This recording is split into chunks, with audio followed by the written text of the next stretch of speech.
Hay algo en su alacena en este momento, algo que usted ha comprado durante años, probablemente sin pensarlo dos veces, porque es práctico, porque dura, porque estaba en oferta, o porque simplemente es lo que siempre ha habido en casa.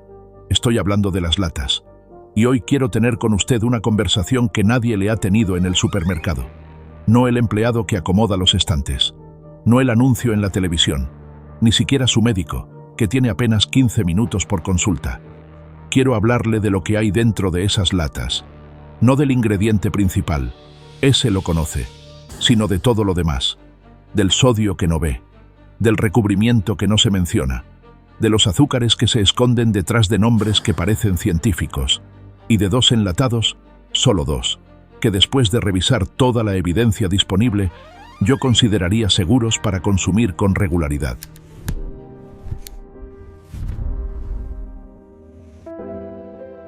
Pero antes de entrar de lleno, permítame hacerle una pregunta. ¿Cuándo fue la última vez que leyó la etiqueta completa de una lata? No solo el nombre del producto, no solo la fecha de vencimiento, la etiqueta completa, con la tabla nutricional, la lista de ingredientes, el porcentaje de valores diarios. Si la respuesta es casi nunca o nunca, no se preocupe. Usted está en compañía de la mayoría de las personas, y eso precisamente es lo que la industria alimentaria agradece todos los días. Hoy vamos a cambiar eso. Antes de comenzar con la lista, necesito darle algo de contexto, porque este video no es para asustarlo. No es para que llegue a su casa y vacíe su alacena de un jalón. Es para que tenga información clara, verificable, y pueda tomar sus propias decisiones con los ojos abiertos. Las latas existen desde principios del siglo XIX. Napoleón Bonaparte, que necesitaba alimentar a sus ejércitos durante meses de campaña, ofreció un premio a quien inventara una forma de conservar alimentos por largos periodos. San Nicolás Appert ganó ese concurso en 1810. La industria que nació de ese momento hoy mueve cientos de miles de millones de dólares al año en todo el mundo. Con el tiempo, las latas se convirtieron en un símbolo de modernidad, de progreso, de practicidad. Y para muchos hogares, especialmente para personas que viven solas o que tienen movilidad reducida, representan una solución real. No voy a negar eso. El problema no es el concepto del enlatado. El problema es lo que la industria moderna ha hecho con ese concepto. Las latas de hoy no son las latas de su abuela. Los ingredientes que contienen tampoco. Y ahí es donde empieza la conversación que hoy quiero tener con usted. Vamos con el primero. Y este me duele un poco admitirlo, porque yo mismo lo consumí durante años con la convicción de que estaba tomando una buena decisión. El atún en aceite vegetal. A ver, el atún como tal no es el problema. El atún es una fuente legítima de proteína y de ácidos grasos omega 3. Si alguien le pregunta a un nutricionista qué comer, el atún suele aparecer en la lista. El problema está en cómo llega a usted dentro de esa lata. Primero, el aceite. La mayoría de los atunes enlatados de precio bajo o medio no vienen en aceite de oliva, aunque la etiqueta los muestre de forma que uno casi lo da por hecho. Vienen en aceite de soya, de girasol o de canola refinado. Y esos aceites, cuando se someten a las temperaturas de esterilización que se usan en el proceso de enlatado, temperaturas que pueden superar los 120 grados centígrados, generan compuestos oxidados. La investigación científica sobre esto es clara. Los aceites vegetales refinados a altas temperaturas producen aldehídos y otros subproductos que están vinculados con procesos inflamatorios en el cuerpo. Segundo, el sodio. Una lata promedio de atún puede contener entre 300 y 500 miligramos de sodio. La Organización Mundial de la Salud recomienda no superar los 2000 miligramos al día. Si usted consume una lata de atún, ya se llevó entre el 15 y el 25% de su límite diario recomendado en un solo alimento. Y tercero, y esto es lo que más personas no saben, el recubrimiento interno de muchas latas todavía contiene o ha contenido BPA, que es bisfenol A, una sustancia que la FDA de los Estados Unidos ha estado revisando durante años precisamente por sus posibles efectos sobre el sistema hormonal. Algunos fabricantes ya migraron a recubrimientos alternativos, pero esos alternativos no necesariamente son más seguros, simplemente son más nuevos y menos estudiados. ¿Eso significa que si comió atún enlatado ayer va a enfermar hoy? No, no funciona así. El daño de estos ingredientes es acumulativo, se construye en el tiempo. Y las personas de nuestra generación, que hemos consumido alimentos procesados durante décadas, somos quienes más debemos prestar atención a esas acumulaciones. Piénselo de esta forma. Usted no llenaría su automóvil con un combustible que sabe que daña el motor, aunque el auto fuera a encender igual. ¿Por qué haría algo diferente con su cuerpo? Si consume atún enlatado, busque las versiones en agua, con bajo contenido de sodio, y preferentemente en latas etiquetadas como libres de BPA. Existen, o cuestan un poco más, pero la diferencia en lo que está poniendo en su cuerpo vale esa diferencia de precio. El segundo enlatado de esta lista es uno que probablemente tiene en su casa en este momento y que muchas personas de nuestra generación consumen cuando no hay tiempo de cocinar, cuando uno no se siente bien o simplemente por costumbre. Las sopas de lata. Voy a ser directo con usted, porque creo que merece esa honestidad. Una sola lata de sopa de pollo con fideos, marca estándar, de las que se encuentran en cualquier supermercado, puede contener entre 800 y 1200 miligramos de sodio. En algunos casos, más. Eso es más de la mitad del límite diario que la OMS considera seguro para un adulto. Y eso es una sola lata. Estudios realizados por la Escuela de Salud Pública de Harvard han documentado extensamente la relación entre el consumo elevado de sodio y el riesgo cardiovascular. En personas mayores de 55 años, exactamente nuestro público, el riñón comienza a procesar el sodio con menos eficiencia. Lo que un joven de 25 años puede manejar sin consecuencias inmediatas, en una persona de 60 años puede traducirse en retención de líquidos, presión arterial elevada y mayor carga sobre el corazón. Pero hay algo más en las sopas de lata que pocas personas consideran: el glutamato monosódico, conocido también como MSG o E-621 en las etiquetas europeas. Este aditivo se usa para intensificar el sabor. En términos técnicos, activa los receptores del umami en el paladar y genera esa sensación de que la sopa sabe a más. El debate científico sobre sus efectos en la salud lleva décadas. Lo que sí está documentado es que en personas sensibles puede provocar cefaleas, rubor facial y, en algunos casos, sensaciones de presión en el pecho. Hay algo que me pregunto cada vez que como una sopa de lata y que quiero dejarle a usted como reflexión. ¿Por qué sabe tan bien si los ingredientes reales son tan pocos y tan procesados? La respuesta está en los aditivos. La industria aprendió hace tiempo que no necesita buena materia prima para hacer un producto que sabe bueno. Necesita los químicos correctos para engañar a su paladar. Yo, personalmente, me indigna eso. No porque sea un escándalo nuevo. La industria lo ha hecho durante décadas.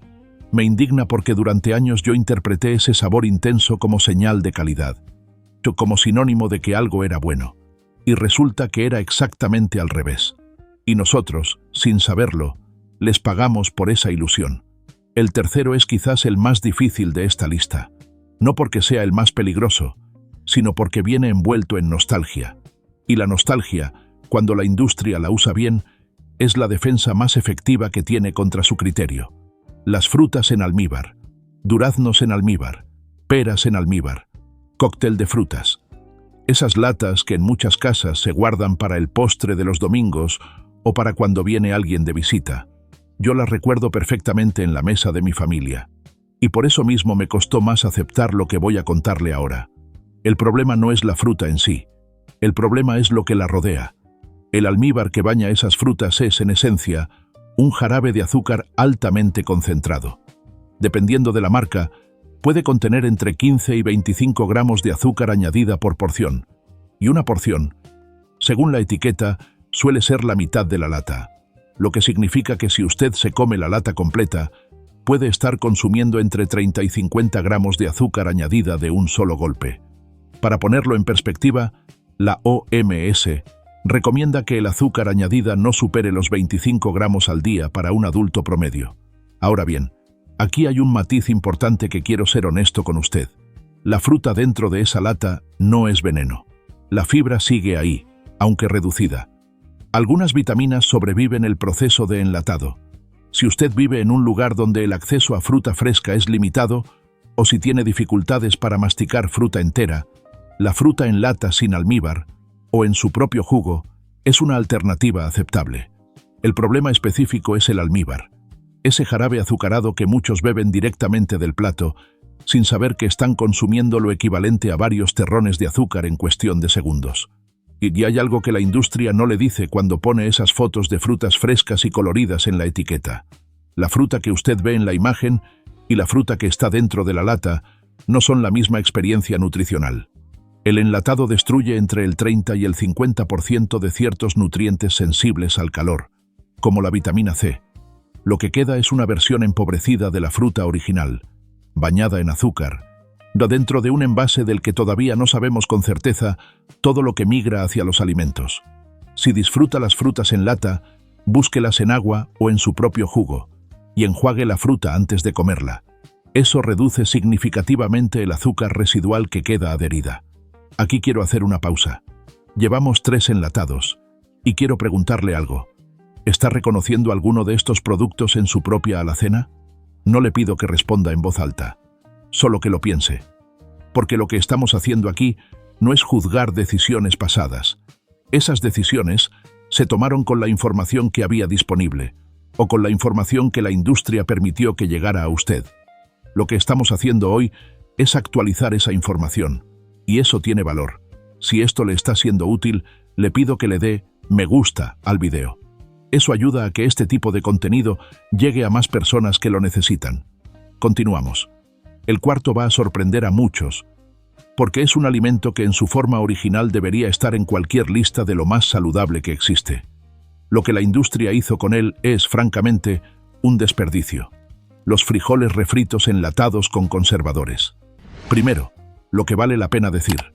Los frijoles, como leguminosa, son uno de los alimentos más nutritivos y accesibles que existen. Son una fuente excelente de proteína vegetal, fibra, hierro y potasio. En muchas culturas latinoamericanas, han sido el alimento base durante siglos.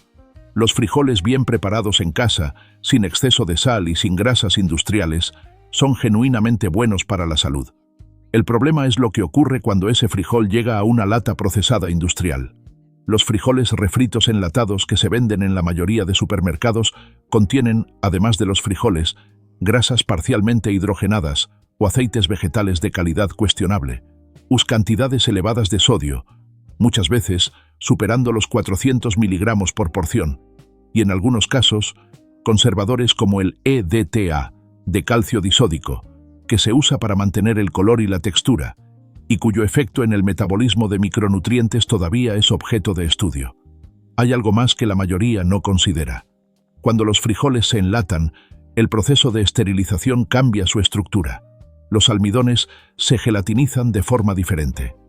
Hay evidencia de que el índice glucémico, que mide qué tan rápido sube el azúcar en sangre después de comer un alimento, puede ser mayor en los frijoles enlatados que en los cocidos lentamente en casa. La investigación en este punto específico todavía está en curso, pero para personas con diabetes tipo 2 o con resistencia a la insulina es una señal que merece atención. Yo entiendo la practicidad. Cuando uno llega cansado a casa y necesita preparar algo rápido, abrir una lata es tentador. Pero le propongo un punto medio. Cocine frijoles en casa en cantidad los fines de semana y congélelos en porciones. El sabor es completamente diferente. El perfil nutricional también, y el costo es menor. El quinto enlatado es el que más claramente ilustra cómo la industria convierte algo que biológicamente no debería llamarse carne en un producto que se vende como proteína conveniente. Las carnes procesadas en lata. Estoy hablando del jamón enlatado, del producto conocido como Spam y sus variantes, de las salchichas en lata, del corned beef industrial. Permítame leerle una etiqueta típica de una lata de jamón procesado. Ingredientes: carne de cerdo, agua, sal, almidón modificado, dextrosa, fosfatos de sodio, nitrito de sodio, eritorbato de sodio. ¿Cuántos de esos ingredientes reconoce como alimento? Probablemente 2. La carne de cerdo y el agua. El resto son aditivos de procesamiento, conservadores y modificadores de textura. El nitrito de sodio merece atención especial. Se usa para conservar el color rosado de las carnes procesadas y para prevenir el crecimiento de bacterias, especialmente el botulismo. Eso tiene sentido desde el punto de vista de seguridad alimentaria. El problema es que cuando el nitrito de sodio se combina con las proteínas de la carne a altas temperaturas, o incluso en el ambiente ácido del estómago, puede formar nitrosaminas. Y las nitrosaminas están clasificadas por la Agencia Internacional para la Investigación sobre el Cáncer como probables carcinógenos en seres humanos. En 2015, la Organización Mundial de la Salud hizo algo que sacudió a toda la industria cárnica. Clasificó las carnes procesadas como carcinógenos de grupo 1. Quiero explicarle bien qué significa eso, porque la forma en que se comunicó en los medios generó mucha confusión. No significa que comer jamón sea igual de peligroso que fumar. Lo que significa es que la certeza de la evidencia científica es igual de sólida en ambos casos, que hay suficientes estudios, suficientemente rigurosos, como para que la clasificación sea de grupo 1 y no de grupo 2 o 3. La intensidad del riesgo es diferente. La solidez de la evidencia, no. La industria cárnica reaccionó con fuerza a esa clasificación, pero sigue vigente. No estoy diciéndole que si comió jamón enlatado, ayer va a tener cáncer mañana. Y la nutrición no funciona en términos absolutos y binarios. Estoy diciéndole que el consumo frecuente y acumulativo de estos productos, varias veces por semana durante años, está vinculado con riesgos que la ciencia ha documentado con suficiente evidencia, como para que la OMS los mencione por nombre. Y eso me parece que usted merece saberlo. El sexto me tomó por sorpresa cuando comencé a investigarlo, y entiendo si a usted le pasa lo mismo. Porque este es un producto que muchos consideramos casi natural, casi parte de la cocina real. Lo que hay dentro de la lata me hizo reconsiderar por completo. Las salsas de tomate industriales enlatadas. El tomate como tal es un alimento extraordinario, rico en licopeno, un antioxidante que los estudios asocian con menor riesgo de ciertos tipos de cáncer. Rico en vitamina C y potasio. De hecho, la cocción del tomate aumenta la biodisponibilidad del licopeno, lo que significa que en ciertos aspectos el tomate cocinado es más nutritivo que el crudo. Hasta aquí, todo bien. El problema no es el tomate. El problema es lo que las marcas industriales añaden alrededor del tomate para convertirlo en un producto que dura 2 años en la alacena y que sabe igual cada vez que lo abre. Primero, el azúcar. Muchas salsas de tomate enlatadas contienen entre 6 y 12 gramos de azúcar añadida por cada media taza de salsa. Los fabricantes justifican esto diciendo que equilibra la acidez natural del tomate. Lo que no justifican es por qué esa cantidad de azúcar es necesaria cuando una salsa hecha en casa no requiere esa adición para ser agradable al paladar. Segundo, el sodio. De nuevo, una porción de salsa de tomate enlatada puede contener entre 300 y 600 miligramos de sodio. Si usted usa esa salsa como base para cocinar otro plato, ese sodio se multiplica en la preparación total. Tercero, los espesantes. El almidón modificado de maíz, la goma xantana, la goma guar. Estos ingredientes no son necesariamente peligrosos en cantidades normales, pero sí son señales de que lo que está en esa lata está lejos de ser simplemente tomate cocinado. Y luego está el BPA. El tomate, por su alta acidez, es uno de los alimentos que más favorece la migración de BPA desde el recubrimiento interno de la lata hacia el alimento. Este es un dato que el Centro de Ciencias de la Salud Ambiental de la Universidad de Cornell ha documentado. ¿Qué puede hacer? Busque salsas en envases de vidrio. Cuestan marginalmente más, pero el perfil de ingredientes suele ser más limpio y no tiene el problema del recubrimiento de lata. O prepare su propia salsa en casa con tomates frescos o secos. Es más sencillo de lo que parece y congela perfectamente. El séptimo y último enlatado de esta lista es uno que muchos asocian con el dulce de la infancia, con el café de la mañana, con los postres de celebración. La leche condensada y los derivados lácteos enlatados. La leche condensada se hace evaporando una gran parte del agua de la leche y añadiendo azúcar hasta llegar a una consistencia densa y dulce. Una sola cucharada sopera de leche condensada contiene entre 20 y 25 gramos de azúcar. Para tener una referencia, la OMS recomienda no superar los 25 gramos de azúcar añadida al día para un adulto promedio. Una cucharada. El problema con la leche condensada no es que sea veneno, es que su concentración de azúcar es tan alta que es prácticamente imposible usarla en cantidades que no excedan la recomendación diaria, a menos que sea en cantidades verdaderamente mínimas. Y nadie, seamos honestos, añade una cucharadita de leche condensada al café. Añade 2, 3, a veces más. El consumo frecuente de azúcar en estas concentraciones está directamente asociado con resistencia a la insulina, hígado graso no alcohólico, y en personas que ya tienen diabetes tipo 2, con dificultades para el control glucémico. Hay también un problema adicional con los lácteos enlatados de larga duración, los estabilizantes y los emulsificantes que se añaden para mantener la textura durante meses de almacenamiento. Carragenina, mono y diglicéridos de ácidos grasos, lecitina modificada. El sistema digestivo de una persona mayor, que ya puede tener una mucosa intestinal más sensible, no procesa estos aditivos de la misma forma que lo haría el de un adulto joven. Personalmente, cuando escucho de alguien que le pone leche condensada al café todos los días, me preocupa profundamente.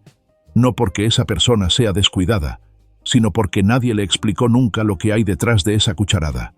Y eso me parece que la industria debería estar obligada a comunicar con claridad, a no enterrar en letra pequeña. Ahora llegamos al momento que quizás muchos de ustedes estaban esperando desde el inicio. ¿Hay enlatados que sí son seguros? La respuesta es sí. Y voy a ser específico. El primero son los tomates enteros o en trozos al natural, sin sal añadida, en lata o en tetrabric.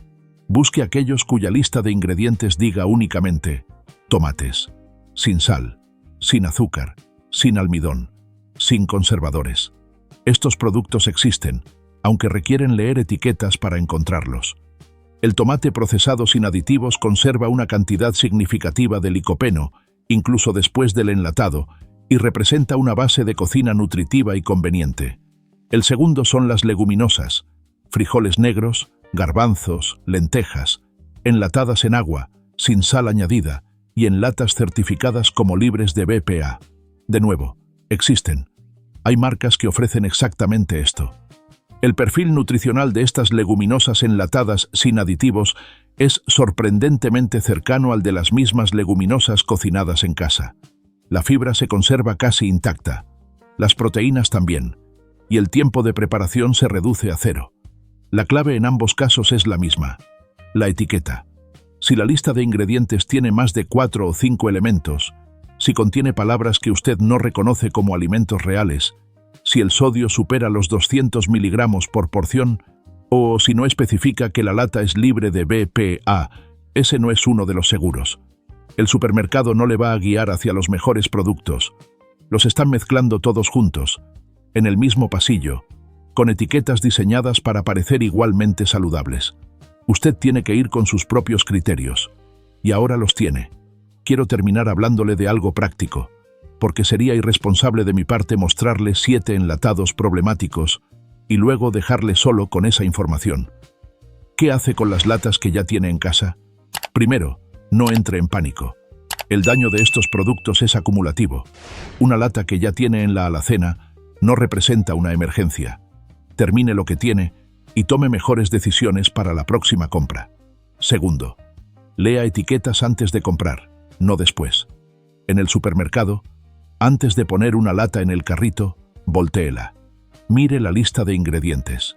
Si tiene más elementos de los que puede contar con los dedos de una mano, o si uno de los primeros ingredientes es sal o azúcar, si ve nitritos, nitratos, BPA no especificado, o una lista de compuestos químicos que parecen sacados de un manual de laboratorio, devuélvala al estante. Tercero, diversifique. Las latas no tienen que desaparecer de su cocina, pero no deberían ser la base de su alimentación. La comida fresca, los granos enteros, las leguminosas cocidas en casa, las verduras de temporada, esos son los cimientos. Las latas, cuando son de buena calidad, pueden ser un complemento razonable. Cuarto, comparta esta información. Si tiene familiares o amigos que comen mucho de estos productos, especialmente personas mayores que viven solas y que dependen de los enlatados para facilitar la cocina, hágales llegar este video, no como alarma, como información que merece ser conocida. Hagamos un repaso rápido de lo que vimos hoy. Los 7 enlatados que debería evitar o reducir significativamente. El atún en aceite vegetal refinado. Las sopas de lata con alto contenido de sodio. Las frutas en almíbar azucarado. Los frijoles refritos enlatados con conservadores y grasas industriales. Las carnes procesadas en lata con nitritos. Las salsas de tomate industriales con azúcar y espesantes añadidos. Y la leche condensada y lácteos enlatados con alta concentración de azúcar. Los 2 enlatados que con criterios específicos pueden ser opciones seguras. Tomates al natural, sin sal ni aditivos. Leguminosas en agua sin sal en latas libres de BPA. La diferencia entre unos y otros no está en el pasillo del supermercado. Está en la etiqueta, en los ingredientes y en la decisión de leerlos. Usted ya tomó esa decisión hoy al ver este video hasta el final. Eso no es poca cosa. Antes de despedirme, quiero pedirle algo. Si tiene un familiar, un hijo, una hermana, un amigo cercano, que compra estos productos regularmente sin saberlo, envíele este video por WhatsApp, no como alarma, como un gesto de cuidado. A veces la información que más protege a las personas que amamos llega de alguien de confianza, no de un anuncio o de un médico con 15 minutos disponibles. Usted puede ser esa persona hoy. Si desea seguir protegiendo su salud y la de su familia con información verificada y sin exageraciones, en el próximo capítulo vamos a hablar de algo que ocurre en casi todas las cocinas sin que nadie lo note. Los recipientes que usamos para almacenar y calentar alimentos, y lo que liberan en condiciones de calor. Es un tema que cambia hábitos cotidianos de forma muy concreta. Activen la campanita para no perderse ese capítulo. Un abrazo y hasta el próximo capítulo.